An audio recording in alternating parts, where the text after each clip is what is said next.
कमल गुप्ता आप देख लो, डम्मी विधायक है शहर का। क्या काम किया कमल गुप्ता ने? एक टके का काम नहीं किया। मेयर साहब ने भी क्या काम किया आप देख लो खुद ही। क्या कैटल फ्री के नारे लगाते थे, क्या कैटल फ्री हुआ? हमें आज रामनिवास राणा का मैं लगातार 10 साल से काम देख रहा हूँ, तो आज तक वो किसी से गलत शब्द नहीं के बोले उन्होंने। और कोरोना काल से लेकर के आज तक वो निस्वार्थ भाव से जनहित की सेवा कर रहे हैं। तो मेरी निगाह में कांग्रेस पार्टी को अगर वोट देनी, टिकट देनी है तो Ramniwas Rana is the best. Savitri Jindal ji हिसाब तो रहती नहीं है। जनता जाएगी किसके पास जाएगी? मतलब महीने में एक बार आती है तो एक जनता एक महीने थोड़ी इंतजार कर सकती है। काम हमें आ जाए तो एक महीने थोड़ी इंतजार करेंगे उस काम। आप भी समझदार हो भाई, जो पब्लिक के बीच में रहेगा, जो पब्लिक के साथ रहेगा, पब्लिक उसको वोट देगी अब की बार। मानते हैं कि कांग्रेस की तरफ से रामनिवास राणा मजबूत कैंडिडेट? नहीं, मजबूत कैंडिडेट इसमें दो राय नहीं है। इस टाइम तो देखो उनका पहला अधिकार भी बनता है उनका, क्योंकि अधिकार इसलिए बनता है कांग्रेस के अंदर कि उन्होंने सेवा भी की थी कांग्रेस पार्टी के लिए। तो सबसे मजबूत कैंडिडेट है तो राणा जी, क्योंकि उन्होंने 37,000 वोट लिए थे। और सर्वे भी यही बताएगा, आप सर्वे करके देखिए। कांग्रेस की अगर बात करें तो, बीजेपी की बात करो तो सावित्री जिंदल सबसे। तो जिंदल परिवार डर के उसमें सहम है? तो डरता ही है, आज तक देखते आए हो आप। और क्या है, अब की पार्टी क्यों ज्वाइन करी उन्होंने? तो कांग्रेस को छोड़ने का उनका 1% भी मन नहीं था। वो कोयला घोटाले के चक्कर में कर ली। वो 5,000 करोड़ है, 50,000 करोड़ का जो कोयला घोटाला, इतना मोटा घोटाला हुआ है, उससे बचने के लिए उन्होंने पार्टी ज्वाइन करी है। वो तो मिली स्टेट। बिल्कुल जी, मैं तो क्या कह रहा हूँ जी, उद्योगपति बीजेपी से तो लोग वैसे तंग आ चुके हैं। उद्योगपति और पूंजीपतियों को हिसार से बाहर का रास्ता दिखाने का काम करेंगे। जहाँ वो दिल्ली बैठते हैं या लंदन में बैठते हैं, जोन सी अदर कंट्री में या अदर स्टेट में जाके बैठते हैं, तो वो वहीं बैठ के अच्छे लगते हैं। क्लियर रामनिवास राणा है, और उसके बाद बजरंगदास गर्ग है, अशोक गोयल बंगाली वाले हैं, और उसके बाद रवि भूटानी जी का नाम भी आ रहा है। क्या सबसे मजबूत कौन मानते हैं आप? अभी तो राणा जो वोट लिया उसने कुछ तो ग्राउंड बना ही रखा है ना पहले से, तो इसलिए हो सकता है उसका नंबर भी पड़ जाए। कोई जरूरी नहीं भी और किसी का नंबर पड़े। तो राम पुतला है ना, जो बारिश के अंदर मेंढक कुत्ते हैं, ये मेंढक और काम करने वाला पब्लिक को सब पता है। मेंढक तो अब कुत्ते हैं। कौन है मेंढक? कौन है यहाँ अभी जो मैंने नाम बताया? रामनिवास राणा की बात करें और उधर फील्ड में है, लोगों को रामनिवास राणा क्या मानते हैं? देखिए, जो फील्ड में है ना वो फील्ड में है। नहीं, आप सही नहीं समझ। रामनिवास राणा की पर्सनल हम लोग बात करें कि बहुत ही हमारा पर्सनल लिंक है, काफ़ी अच्छे स्वभाव के हैं। हमारा काफ़ी, जब ये प्रधान थे तब भी हमारा मिलाप रहा है, ऐसी बात है। फिलहाल हम लोग राजगुरु मार्केट में, और राजगुरु मार्केट में हम बातचीत करने के लिए पहुंचे हैं कि आने वाले समय में विधानसभा चुनाव है। विधानसभा चुनाव में लोगों की किस तरह की प्रतिक्रिया है, कौन सा नेता है जो कि लोग चाहते हैं और कैसा नेता चाहते हैं। अलग अलग नेताओं के हम नाम लेंगे, अलग अलग नेताओं को यहाँ पे लोगों के सामने लाकर उनके बारे में जानने की हम लोग कोशिश करेंगे। लोगों की किस तरह की प्रतिक्रिया रही, क्या लोग कहेंगे, और कैसा नेता इस बार चाहते हैं जो हिसार से प्रतिनिधि करे। अभी हमारे साथ है यहाँ जो एक तरह से सक्रिय रहते हैं सुरेंद्र जी, सोनी जी हमारे साथ। हम बात करेंगे जी, जैसे राजनीतिक गर्मियाँ शुरू तो हो गई हैं, कई लोगों ने दावा कर दिया हम चुनाव लड़ेंगे। उस हिसाब से कांग्रेस पार्टी की हम बात करें, आप क्या मानते हैं? या बीजेपी की बात करें तो कौन सा ऐसा प्रत्याशी है? फिलहाल हम कांग्रेस की अगर बात करते हैं तो सर ऐसा है कि प्रत्याशी तो सैकड़ों खड़े होंगे, लेकिन मेरी जो निगाह में है, मेरा जो पर्सनल विचार है, उसके अंदर रामनिवास जी जो राणा है, रामनिवास राणा, वो 100% कांग्रेस पार्टी की तरफ से तो ठीक है। अगर उनकी टिकट मिलती है तो बहुत ही अच्छे मार्जिन से मैं कह सकता हूँ वो वोट लेकर के जाएंगे, क्योंकि रामनिवास राणा जी स्वच्छ छवि के हैं और मिलनसार हैं और संघर्षशील हैं। क्योंकि मैंने अन्य नेताओं की अपेक्षा उनका कार्य देखा है। कोरोना काल से लेकर के आज तक वो जनहित के अंदर लगातार निष्काम भाव से, निस्वार्थ भाव से लगे हुए हैं। तो मेरे विचार से तो सुपर वन रहेगा रामनिवास राणा जी। सोनी साहब हैं, जैसे कि यहाँ पे सक्रिय रूप से एक तरह से मार्केट की खबरें की बात करें या कोई भी मुद्दा होता है, कहीं सड़क की समस्या है, सीवरेज की समस्या है, हर धरने पे पहुँचते हैं ये भी, और लगातार एक तरह से कहीं समस्या व्यापारियों की उसमें भी आवाज़ बुलंद करते हैं। और इनको कि इनकी राय भी जानना जरूरी था, क्योंकि मार्केट में रहते हैं, लगातार सैकड़ों लोगों से डेली मिलना होता है। तो आप क्या मानते हैं, रामनिवास राणा ने जो काम किया है, पहले चुनाव 2 बार वो लड़ चुके हैं, पिछली बार लगभग 33-34 हज़ार वोट वो ले गए थे, मानते हैं आप कहीं ना कहीं कांग्रेस पार्टी रामनिवास राणा के ऊपर इस बार दाव लगा सकती है? देखो जी, ये तो कांग्रेस पार्टी के बड़े नेताओं का और पार्टी का विचार है कि वो टिकट किसकी देते हैं। लेकिन जो जितवाने का काम है वो एक आम जनता का होता है, नेताओं का नहीं। नेताओं के हाथ में कुछ भी नहीं होता। आम जनता के हित की जो बात करता है नेता, जनता उसे ही वोट देती है। और मेरी निगाह के अंदर जो पिछले चुनाव हुए थे उसके अंदर रामनिवास राणा जी को पहले बरवाला हल्के के अंदर टिकट मिलने के चांस थे, लेकिन अचानक ही 10-12 दिन पहले उनको टिकट हिसार से दे दी। और हिसार से भी वो भारी टक्कर देते हुए कमल गुप्ता जी को भारी टक्कर देते हुए 38,000 वोट लेकर के गए थे। 38,000 वोट जनता का लेना ये कोई छोटी मोटी बात नहीं है सर, उनके काम को ही वोट मिले हैं। तो इस बार ना सुनने में ये भी आ रहा है कि श्रीमती सावित्री जिंदल भी मैदान में उतरेंगे, या कमल गुप्ता जी होंगे, या तरुण जैन होंगे, या प्रवीण पोपली, या गौतम सरदाना। वो तो देखने वाली बात है, लेकिन ये चर्चाएं मार्केट में हैं। क्या मानते हैं, अगर भारतीय जनता पार्टी की तरफ से अगर इन चेहरे में से किसी कोई चेहरा उतरता है तो मैदान में, तो हिसार में क्या रहेगा इस बार? कांग्रेस रहेगी, भाजपा रहेगी? सर ऐसा है, जो भी कैंडिडेट बीजेपी या कांग्रेस उतारेगी, देखने वाली बात है कि जनता किसको चाहती है। इन नेताओं के या पार्टियों के चाहने से जनता नहीं। अभी आप पिछले इलेक्शनों के अंदर ले लीजिए, क्योंकि रंजीत सिंह चौटाला या बड़े नेताओं के बयान थे 400 पार 400 पार, जनता के मन की बात कोई भी नहीं भाप पाया। इस बार भी नहीं भाप पाएंगे, क्योंकि जनता के हित की आवाज़ जिस नेता ने उठाई है, चाहे वो भारतीय जनता पार्टी का हो या कांग्रेस का, मैं पार्टीवादी नहीं करता, चाहे वो कमल गुप्ता हो या कमल गुप्ता जी आज तक नहीं आए। अब सावित्री जिंदल जी है, वो बहुत बड़ी अमीर पैसे वाली हैं, वो लोगों के बीच में नहीं आती। तो लोगों को आज की जो मेरी पर्सनल राय है, जो नेता लोगों के बीच में लोगों के जनहित की काम करवाने में के अंदर रुचि रखता है, जनता उसी को वोट देगी और उसी को जिताने का काम करेगी। तो उनमें से सबसे आप मजबूत मानते हैं, सबसे जनता के बीच रहने वाला नेता कौन मानते हैं आप? सर आज के समय में तो मैं रामनिवास राणा जी का ही नाम लूँगा।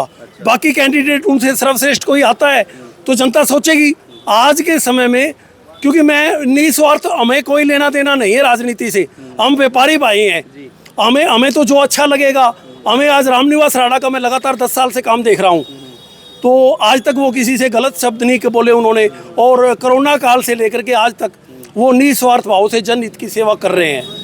तो मेरी निगाह में कांग्रेस पार्टी को अगर वोट देनी, टिकट देनी है, तो Ramniwas Rana is the best. यहाँ पर एक नेता और हैं, अक्षय मलिक जी, हम बात करते हैं। अक्षय जी कैसे हैं? ठीक हो? बहुत बढ़िया। क्या चल रहा है? दुकानदारी? बैठे हैं दुकान पे। अच्छा। आज अक्षय जी, जैसे ना विधानसभा चुनाव आने वाले हैं, उसी बीच से अगर बात करें तो आप तो किसी पार्टी से भी आप लोग जुड़े हुए हैं, तो क्या मानते हैं कांग्रेस पार्टी की तरफ से कौन सा ऐसा प्रत्याशी इस बार मैदान में उतरेगा? ऐसे जी, कांग्रेस पार्टी जिसको भी उतारेगी सारे चुनाव एकजुट होकर लड़ेंगे और उसको विजय बनाने का काम करेंगे। वो कोई भी हो सकता है चेहरा। तो इस बार ना नाम भी बहुत सारे, जैसे रामनिवास राणा तो सबसे अव्वल दावेदार की अगर बात करें तो वो एक तरह से 33-34 हज़ार वोट वो लेके गए हैं पिछली बार। उसके बाद बजरंगदास गर्ग जी हैं, उसके बाद अशोक गोयल बंगाली वाले हैं, फिर अब नाम आ रहा है एक तरह से अपना रवि भूटानी जी का भी नाम है। क्या और कितने के नाम इस लिस्ट में हैं? ऐसे जी, हम तो ऐसे जो हमें पार्टी के ऊपर आला अधिकारी जो भी हमारे कहेंगे, आदेश करेंगे, हम किसी को भी जिसको टिकट देंगे, हम सब व्यापारी उनके साथ लग के कंधे से कंधा मिलाकर उनको जिताने का काम करेंगे। अब ऐसा हम भी हो सकते हैं, ऐसा कुछ नहीं है। अच्छा। वो कांग्रेस किसी को भी दे सकती है टिकट। अब रणनीति में तो सारे हैं, मेहनत तो हम भी कर रहे हैं सारे। अब वो तो बाकी रही बात, आपको सारा पता है कि कोई किसको टिकट मिल सकती है, कि जिसको भी मिलेगी हम तन मन धन से उसके साथ लग के उसको जिताने का काम करें। तो हरियाणा में क्या लगता है, इस बदलाव होगा इस बार? बदलाव होगा। आपने देखा ही है, 400 पार का नारा पार करने वाले 233-40 पे रह गए, लेकिन बदलाव तो जनता मांग रही है। अब आप देखिए कितने कांड हुए, गुंडागर्दी कितनी बढ़ चुकी है। अब जाके ये तो चलो, मैं एसपी साहब का पहले तो धन्यवाद करता हूँ, उन्होंने यह एनकाउंटर करने का काम करा, पुराना रूप दिखाकर जो उन्होंने कार्य दिखाया, उनका बहुत बहुत धन्यवाद करता हूँ। अब व्यापारी थोड़ा सा सुरक्षित है जो ये काम हुआ है, और गुंडइयों के हौसले बुलंद नहीं होंगे। हम तो आगे भी उम्मीद करेंगे कि जो भी गुंडापन पे उसको ऐसे एनकाउंटर करने का काम करें, ताकि व्यापारियों से चौथ और ये गुंडई सब बंद हो जाए। जी, जैसे कि जिंदल परिवार है, सावित्री जिंदल जी भी एक तरह इच्छा जाहिर कर रही है इस बार चुनाव लड़ने की, और बीजेपी में भी लगा के चलो डॉक्टर कमल गुप्ता, गौतम सरदाना मेर, तरुण जैन, प्रवीण पोपली, अमित ग्रोवर और बहुत सारे नाम फिलहाल हैं। ऐसे है जी, अब ये क्या है, सावित्री जिंदल जी ठीक है, ऐसा नहीं है, उन्होंने भी बहुत काम किए हैं पहले, लेकिन वो बीजेपी में चली गई है, तो हम नहीं मानते कि वो एक विपक्ष की बात होगी हमारे लिए। लेकिन अगर विपक्ष और उसकी बात ना करें, सत्ता की, आम समाज की बात करें, आम नागरिक की बात करें, तो क्या मानते हैं आप? ऐसे जो आम नागरिक की बात करें तो वो ठीक है, दल परिवार ऐसी बात नहीं है, लेकिन वो सत्ता से दूर हो चुका है। जो खुद डर के माहौल में टिकट चुनाव नहीं लड़ता, तो वो कैसे आम जनता की कैसे सुरक्षा करेगा? वो अपने व्यापार को बचाने के लिए लड़ रहा है सिर्फ चुनाव, सब जनता को पता है। तो उन्होंने खुद ही डर के माहौल में रहते हैं वो लोग, तो कैसे आम जनता को कैसे सुरक्षित कर लेंगे? नहीं कर पाएंगे। तो जिंदल परिवार डर के उसमें सहम है। तो डरता ही है, आज तक देखते आए हो आप, और क्या है। अब की पार्टी क्यों ज्वाइन करी उन्होंने? तो कांग्रेस को छोड़ने का उनका 1% भी मन नहीं था। वो कोयला घोटाले के चक्कर में कर ली। वो 5,000 करोड़ है, 50,000 करोड़ का जो कोयला घोटाला, इतना मोटा घोटाला हुआ है, उससे बचने के लिए उन्होंने पार्टी ज्वाइन करी है। तो जब ये खुद का बचाव नहीं कर सकते, वो पार्टी के लिए बन के रह रहे हैं, तो फिर कैसे आम जनता को कैसे सुरक्षित महसूस करेंगे? आम जनता को नहीं बचा पाएंगे।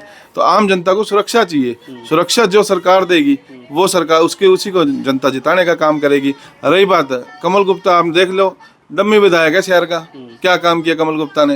1 टके का काम नहीं किया। मेयर साहब ने भी क्या काम किया? आप देख लो खुद ही। क्या कैटल फ्री के नारे लगाते थे, क्या कैटल फ्री हुआ? कौन सी सड़कें ठीक हो गई? ठीक है, सड़क मानता हूँ कि ऊपर लिपाई कर दी, सड़क के ऊपर सड़क बनाने का काम जरूर करा इन्होंने, लेकिन वो तो नहीं करा इन्होंने कुछ भी। सारी जगह पानी भरता है। आप हर जगह देख लो, बारिश आते ही शहर डूबने का हो जाता है। 12 क्वार्टर में कैसे तालियां बजी थी। और मैं तो गुप्ता जी की बता रहा हूँ, गुप्ता जी ये डम्मी खड़ी है ना बाहर, ऐसे डम्मी विधायक हैं सार के। और जनता उन्हें इस बार दिखाने का, डम्मी ही बनाने का काम करेगी। उनको राजगुरु मार्केट में डम्मी खड़ी करने का काम होगा उसमें। आपको मैं बता रहा हूँ, देख लेना आप भी। एक दुकान में और जा रहे हैं, जो कि युवा नेता है और राजगुरु मार्केट में ही है, अजय सैनी है। और यहाँ पे मेरे ख्याल से भेलपुरी खाने लग रहे हो अजय जी, क्या बात है? हाँ जी भाई। क्या खाने लग रहे हो? भेलपुरी? नहीं वैसे भाई वो लड़का खा रहा है। लड़का खा रहा है। गुस्से में क्यों हो रहे हो? नहीं, कई बार वर्कर काम ढंग से नहीं करते यार, गुस्सा तो आता ही है। अच्छा, मुझे ख्याल गर्मी ज्यादा चढ़ रही है। नहीं ऐसी बात नहीं है जी। अच्छा, तो आप सक्रिय नेता है, युवा नेता है, और अजय सैनी जी ये ना फेसबुक में और पहले से सक्रिय हैं, मुद्दे उठाते रहते हैं और ये स्वयं भी लिखते हैं, विधानसभा हिसार अजय सैनी। तो विधानसभा चुनाव लड़ने की तैयारी है? देखिए बिल्कुल लड़ेंगे, जनता लड़वाएगी चुनाव, पूरा समाज लड़वाएगा, पूरा भाईचारा चुनाव लड़वाएगा। बिल्कुल लड़ेंगे, 100% लड़ेंगे भाई साहब। तो इस बार तो कह रहे हैं कि श्रीमती सावित्री जिंदल मैदान में कूदेंगी। मैं कह रहा हूँ जिंदल कूदे चाहे कोई कूदे, अजय सैनी चुनाव लड़ेगा। सावित्री जिंदल जी हिसार तो रहती नहीं है। अच्छा। जनता जाएगी किसके पास जाएगी? मतलब महीने में एक बार आती है, तो एक जनता 1 महीने थोड़ी इंतजार कर सकती है। काम हमें आज है तो 1 महीने थोड़ी इंतजार करेंगे उस चीज का हम। आप भी समझदार हो भाई, जो पब्लिक के बीच में रहेगा, जो पब्लिक के साथ रहेगा, पब्लिक उसको वोट देगी अब की बार। अच्छा, तो बहुत सारे चेहरे हैं कांग्रेस में भी, जैसे ना वैसे तो लोग तो कह रहे हैं कि सबसे पहला दावा तो बनता है रामनिवास राणा का, क्योंकि 2 बार चुनाव लड़े, पिछली बार लोग 34-35 हजार वोट उन्होंने लिया है, उनका बनता है। उसके बाद बहुत सारे, क्या मानते हैं? रामनिवास राणा, उधर से बजरंगदास गर्ग, उधर से आप, उधर से रवि बुटानी, और भी बहुत सारे नाम है, और अशोक गोयल बंगाली वाला। मैं कहता हूँ सभी चुनाव लड़े, सबका लोकतंत्र अधिकार है। सबसे पहले जो फील्ड में अब उतरा है ना, जो बारिश, मुझे कहता है ना, बारिश के अंदर मेंढक कूदते हैं, ये मेंढक और काम करने वाला पब्लिक को सब पता है। मेंढक तो अब कूदे हैं। कौन है मेंढक? कौन है यहाँ अभी जो मैंने नाम बताया? रामनिवास राणा की बात करें और उधर फील्ड में है, लोगों को रामनिवास राणा क्या मानते हैं? देखिए जो फील्ड में है ना, वो फील्ड में है। नहीं, आप सैनी समाज से, रामनिवास राणा ने जो काम किया वो ठीक मानते हैं, या उन्होंने काम किया नहीं किया? सब काम अच्छा करते हैं, सभी लोग काम अपना अच्छा करते हैं, सभी अपना इलेक्शन लड़ सकते हैं, सबको अधिकार है लोकतंत्र के अंदर। मगर जो फील्ड के अंदर आया है, जो फील्ड के में लोगों ने काम किया है, पब्लिक सिर्फ और सिर्फ उसको वोट देने का काम करेगी। हमने शहर के मुद्दे उठाए हैं, सड़कों पर रहे हैं, पब्लिक के बीच रहे हैं, पब्लिक के मुद्दे उठाए हैं। ये नहीं है कि आया बंदा पार्टी टिकट दे दी, पार्टी टिकट दे आजाद भी तो लड़ सकते हैं ना। ये थोड़ी ना पार्टी को थोड़ी आपके दिल में वो है कि मैं इस बार चुनाव लड़ना है? बिल्कुल लड़ना है, हमारा भाईचारा बिल्कुल साथ है, हिसार की जनता मेरे साथ है। अभी तो पहले तो आप कह रहे थे कि कांग्रेस पार्टी जिसको भी टिकट देगी उसको हम साथ देंगे, अब कह रहे मैं खुद ही। देखिए मैंने बीच में प्लान किया था कि जो भी पार्टी टिकट देगी उसके साथ रहेंगे, भाईचारे के साथ रहेंगे। मगर लोगों ने कहा तूने मुझ शहर की आवाज उठाई है, शहर के मुद्दे उठाए हैं, तो करवा के आना चाहिए। चलो कांग्रेस पार्टी में आप तो चलो चुनाव लड़ोगे, बात ठीक है। उसके बाद ना 3-4 नाम है। एक तो रामनिवास राणा, एक अपना बजरंगदास गर्ग, एक अशोक गोयल बंगाली वाले। सबसे मजबूत कौन मानते हैं?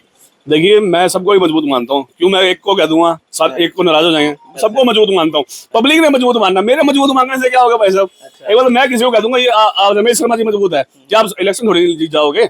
मतलब अभी पब्लिक ने डिसाइड करना है, पब्लिक ने सब कुछ करना है, पब्लिक ही सब कुछ करती है, पब्लिक सब कुछ कर सकती है। क्या मानते हैं इस बार के क्या कांग्रेस पार्टी हरियाणा में आएगी और हिसार से क्या होगा? बीजेपी तो आने वाली नहीं है, बाकी बदलाव आएगा हिसार के अंदर 100% आएगा भाई साहब। हिसार में क्या कांग्रेस जीतेगी बीजेपी जीतेगी? देखिए वो वक्त बताएगा, क्या तो मैं जीत जाऊँ। अच्छा ये थोड़ी ना है। क्यों बीजेपी नहीं आएगी भाई, बदलाव आएगा हिसार में 100%, इस बात की गारंटी है। अच्छा बिल्कुल भाई, बदलाव आएगा, बिल्कुल आएगा जी। युवा नेता है लेकिन ना, हालांकि जैसे कि कांग्रेस पार्टी से बहुत सारे नाम है चर्चे में और उनको किसी को भी सपोर्ट यूं नहीं किया कि हो सकता है किसी का नाम ले तो कोई नाराज ना है, लेकिन कहीं ना कहीं दिखता है, वो कहता है जो ग्राउंड में काम कर रहे हैं, ग्राउंड में लगातार लोग एक तरह से वर्क कर रहे हैं, वो मैदान में जाएंगे तो कहीं ना कहीं लोगों भी देखेंगे, जानकारी लोगों को भी होगी। चलो अजय जी लगातार फिर मिलते रहेंगे आपसे। बहुत बहुत धन्यवाद शर्मा जी। युवा नेता हैं, हालांकि मेरे ख्याल से ना पार्टी पुटी बदल दी है, अब तो बात करते हैं। तो कौन सी पार्टी में फिलहाल आप? अभी कांग्रेस ज्वाइन करी है कांग्रेस सर। ज्वाइन करी है। तो कांग्रेस आपने ज्वाइन किया। कांग्रेस में तो अभी तो चेहरे बहुत सारे हैं कि जैसे रामनिवास राणा, वो भी एक तरह से पहले भी चुनाव लड़े हैं, उसके बाद बजरंगदास गर्ग, इधर से अशोक गोयल बंगाली वाले, उधर से रवि भूटानी, अभी ये नाम चर्चे में ही आ रहे हैं। उसके बाद आया है नाम, बहुत सारे चेहरे आने वाले हैं। क्या मानते हैं आप कि कौन सा चेहरा? मेरी इच्छा है जी, मैं भी लड़ना चाहता हूँ जी, चेहरा तो हमारा भी है जी। अच्छा आप भी चुनाव लड़ना चाहते बिल्कुल लड़ना चाहते हैं। बाकी हम तो ये कहना चाहते हैं जी, उद्योगपति पूंजीपतियों को तो चुनाव नहीं लड़ना चाहिए। चुनाव वो आदमी लड़े जो जनता के बीच का आदमी हो और जनता के बीच में रह के काम कर सके जी। तो जनता का बीच का जो नाम मैंने लिया, इनमें कौन सा है? देखो सर, ये तो अब जनता से सर्वे करोगे तो बहुत अच्छा रहेगा जी। अब मेरे से कांग्रेस के बारे में तो मैं तो फिर आपको पता ही है जी, कांग्रेस का आदमी हूँ, समाज का आदमी हूँ, तो समाज के आदमियों का नाम लेके चलूँगा जी। अच्छा हाँ जी। अब मेरी नज़र में तो जी बजरंगदास गर्ग भी है, रामनिवास राणा भी है जी। तो रामनिवास ये जनता के बीच में रहने वाले बंदे हैं जी ये लोग। जो बजरंगदास गर्ग और रामनिवास राणा की हम बात करें, उन दोनों में मजबूत कौन मानते हैं? हालांकि रामनिवास राणा ने पिछली बार 33-34 वोट भी लिए हैं। तो वो मजबूत तो दोनों हैं जी अपनी अपनी जगह पे जी। अच्छा बिल्कुल जी। तो कांग्रेस पार्टी कैसे सर्वे करा के इस बार टिकट देगी या क्या मानते हैं? ये तो अब हाईकमान के हाथ में है जी सर। अच्छा। हाँ जी। तो क्या हरियाणा में कांग्रेस आएगी और हिसार में क्या रहेगा? हिसार में भी कांग्रेस की सरकार बनाएंगे जी हम तो। हिसार में विधानसभा का चुनाव विधायक भी कांग्रेस का लेके आएंगे जी। अच्छा बिल्कुल जी। और जो उद्योगपति है, पूंजीपति है, उनको बाहर का रास्ता दिखाने का काम करेंगे जी। इस बार सुनने में आया है बीजेपी से जैसे सावित्री जिंदल जी चुनाव लड़ने की बात करें, नाम तो बहुत है, कमल गुप्ता जी है, गौतम सरदाना जी है, अमित ग्रोवर है, परवीन पोपली है, तरुण जैन है, बीजेपी में भी बहुत लंबी लिस्ट है। बिल्कुल जी। मैं तो क्या कह रहा हूँ जी, उद्योगपति, बीजेपी से तो लोग वैसे तंग आ चुके हैं, उद्योगपति और पूंजीपतियों को हिसार से बाहर का रास्ता दिखाने का काम करेंगे। जहाँ वो दिल्ली बैठते हैं या लंदन में बैठते हैं, जो सी अदर कंट्री में या अदर स्टेट में जाके बैठते हैं, तो वो वहीं बैठ के अच्छे लगते हैं जी। अच्छा चुनाव के टाइम में ये बरसाती मेंढक की तरह, बरसात के मेंढकों की तरह आके खड़े हो जाते हैं जी, और जनता के सामने जी जनता के बन जाते हैं जी, और जब चुनाव जीत जाते हैं उसके बाद तो देखते रहते हैं जी। हम तो विधायक को भी, जैसे अभी पीछे सांसद था जी विजेंद्र सिंह जी, आज तक ढूंढे नहीं मिला जी हमारे को जी। अच्छा अभी ढूंढना छोड़ दिया है, अभी हो गया, अभी तो आपके पार्टी में ही है? पार्टी में तो अब भी नजर नहीं आता जी वो तो हमें। अच्छा हाँ जी। अभी राजगुरु मार्केट में हम लोग अलग अलग दुकानों में जाके सर्वे कर रहे हैं, बातचीत कर रहे हैं, क्योंकि दुकानदार जो है सक्रिय रूप से राजनीति में इन्वॉल्व होते हैं और वो चेहरे मैं आज लेके आ रहा हूँ जो कि बिल्कुल राजनीति में दिलचस्पी लेते हैं। शिव कुमार जी हमारे साथ हैं। शिव कुमार जी नमस्कार। नमस्कार जी। तो इस अब की बार की हम बात करें विधानसभा चुनाव में, बहुत सारे चेहरे आ रहे हैं मैदान में उतरने के, कांग्रेस पार्टी से, बीजेपी से, फिलहाल तो दो ही पार्टियों से दिखाई दे रहे हैं। आप क्या लगता है कांग्रेस पार्टी में कौन सा ऐसा मजबूत चेहरा मानते हैं? पहले तो यहाँ राजगुरु मार्केट में आने पर आपका स्वागत है जी। और आप बड़े अच्छा सर्वे दिखा रहे हो, बड़ी हम दिलचस्पी से देखते हैं जी। जो आप दिखाते हैं। जी। देखिए हम तो बीजेपी से जुड़े हुए हैं, तो हम तो बीजेपी की बात करेंगे। तो बीजेपी की अगर हम लोग बात करें, बीजेपी के चेहरे में बताता हूँ आपको, अपने मेयर साहब भी दौड़ में हैं, वहीं से डॉक्टर कमल गुप्ता जी की नाम है, उनका भी, तरुण जैन है वो भी नाम है, और एक तरह से परवीन पोपली है उनका भी नाम है, और बड़ा नाम एक पर फिर सावित्री जिंदल जी हैं जो मैडम, उन्होंने भी कह दिया मैं चुनाव लड़ूंगी। तो ये 4-5 नाम है भारतीय जनता पार्टी में, क्या मानते हैं आप? ऐसा है जी, जो आपने सर्वे दिखा रहे हो ना, उसके अंदर इस टाइम टॉप में सावित्री जिंदल चल रही है। अच्छा। उसके मुकाबले में कोई है ही नहीं, क्योंकि ओबीसी समाज का जब से नैब सिंह सैनी जी को मुख्यमंत्री बनाया है, उसके बाद उन्होंने भी देखा है कि कौन काम करने वाला है, कौन सी सीट आसानी से निकल सकती है, ये भी सभी मायने रखते हैं सर्वे। फिर आप लोगों का भी सर्वे होता है। तो इस टाइम तो बीजेपी के अंदर सावित्री जिंदल अगर खड़ी होंगी तो सीट क्लियर है। तो लोग ये भी कहते हैं कि सावित्री जिंदल जी 10 साल गायब रही और नवीन जिंदल वहां से सांसद हैं, तो भारतीय जनता पार्टी का तो रूल नहीं है कि एक ही परिवार से 2-2 सीट देते, इस तरह की बातें भी आ रही हैं।